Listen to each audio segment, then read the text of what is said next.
Hey guys, as recently as maybe a week ago, a very famous and popular YouTuber put out a video stating how much he disliked AR, AK style pistol variants, including the MP5. He stated how stupid you looked whenever you tried to shoot them, or how stupid a person looked whenever they tried to shoot them, and how uncontrollable and inaccurate they might be. I was really surprised at that. This is a YouTuber and a gun guy that, I watch. I don't set my watch by these guys and, look and see what they do and what they recommend to determine what I need. I like to stress to you guys, just as well as the advice that I use on my own, is that whatever works for me, works for me. I don't care what a particular YouTuber or gun guy might say or recommend or suggest. I'm open to hearing the information. I like taking it all in. But at the end of the day, you and I need to be making our own decisions as to what works for us. So while I may not buy things based on what this YouTuber says, I've listened to what he says. So I watched the whole video thinking that he was actually setting up the end of the video to talk about something that he recommends, or a way that he recommended utilizing the AK or the AR pistol platform. He never did. He just left the video basically saying how he hated them. So I'm going to put out a video stating just the opposite. For one, these things are great for use around the house, close quarters. They're perfect for that. That's the whole reason why they were put out. In many cases, you're going to get these in a pistol caliber carbine. Again, this is the MP5. This is not an actual AK or AR style pistol. It's the MP5 version, but a lot of them come in 9mm pistol rounds. I love that for home defense. I actually have an MPX by 6 Hour that I use for my own personal home defense gun. Pistol caliber round, very small in stature. This one, the actual has a pistol brace on it, the MPX, and I like that. However, you don't have to have a brace. You can use the same style of AK or AR pistol without any kind of a brace, without any kind of a stock on it. Let me introduce you and Mr. YouTuber to something that I thought was extremely common in use: slings. This is a 2-point sling, single-point sling. Now in this case, I'm going to utilize the single-point sling because this particular MP5 only has place for one attachment on it, and for comfort, only place for one attachment. If I'm using an actual AR or an AK that maybe has a quick disconnect on it, I prefer a 2-point sling. This just gives me, I feel like, more control. When you have some of these little pull tabs on it that allow you to take up some of the slack, I just feel like it gives you a little bit more control over what you're doing, the type of situation you're doing, if you're moving from prone to standing up to crouching, if you have any kind of a vest on. I just feel like it gives you a lot more versatility. I feel like the single point sling is more prone to somebody knocking on your junk all day long with it hanging right where it is. You have more control with placement in a 2-point sling.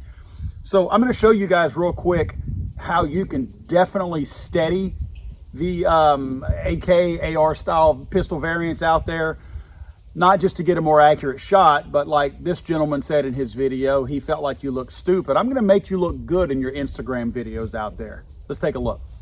All right, guys, it's not totally necessary to have an instruction manual whenever you're dealing with a single point or a 2-point sling. These things are pretty much point and click. You want to make sure the biggest thing that you do is allow yourself room for comfort, okay? If you're a taller guy, you want to set these things up a little bit differently than a shorter guy. Okay, in my instance, it's kind of a downside to having long arms and long upper body, is that I also need to allow myself plenty of slack to give this rifle room to get out in front of me. In other words, if I hold it too tight to where it sits way up here, I'm not going to have any slack. I'm not going to have any room to push out. I definitely think a must is having some bungee in there. You notice I have some flexibility and some spring right here.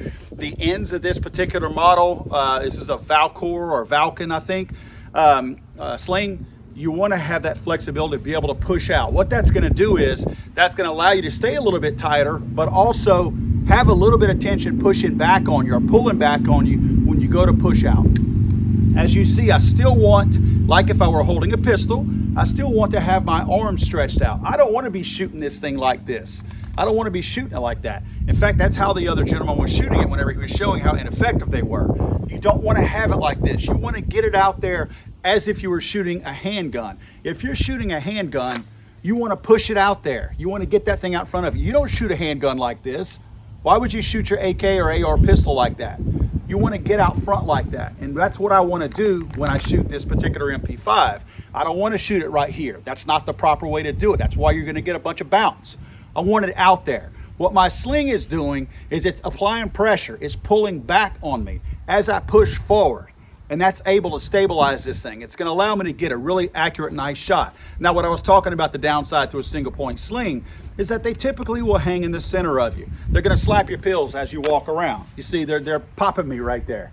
So I'm not a big fan of that. Of course, you can push this thing to the side, but eventually it works its way back in front. A 2-point sling, you're able to maneuver that a little bit better and position this thing where you want it in a less dangerous position to not hit your man parts. So again, I want to point out real quickly, like, all you got to do is take this thing, give yourself enough slack to get out front. Not so much slack that you take that tension away. You still want to allow yourself to have that tension pushing back against you, but enough to where you can stretch your arms out in a comfortable position, acquire those sights as you normally would, and pull off a nice shot. Let me show you.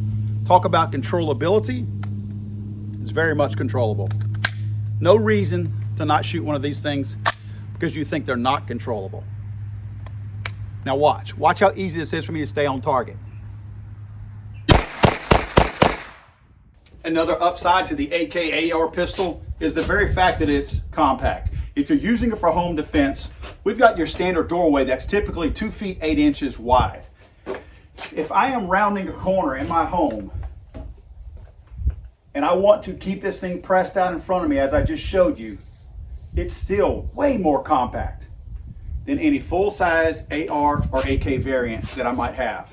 I have plenty of room between my back and the front of my muzzle to make my way through a doorway and to engage an attacker if I need to, without feeling like I now have to do this as I go around doorways. It's not necessary with an AK AR style variant. Pistol, for that matter. So please disregard anyone out there that is saying what you might need for home defense or for your own use based on their own experience. We all have things that work for us and don't work for us. Out of respect to the gentleman who put his video out that hates the AKs and AR pistols because they look stupid and he can't control them, I respect that about him. I respect the fact that these are not for him. It's not something that he feels comfortable with, and if he doesn't feel comfortable with it, I don't feel comfortable with him having it, defending himself or his family, and I'd like for him to seek out what works for him. I just don't want this black cloud to be spread over the AK, AR style pistols and the MP5s out there for use in home defense or any other defense in that matter. These things are very, very usable, and if you use them the right way with a single or a double point sling, 2-point sling, you're definitely going to find a lot of use out of them, and you're going to find that they are just as reliable and just as steady and accurate as any other style weapon out there if used the correct way.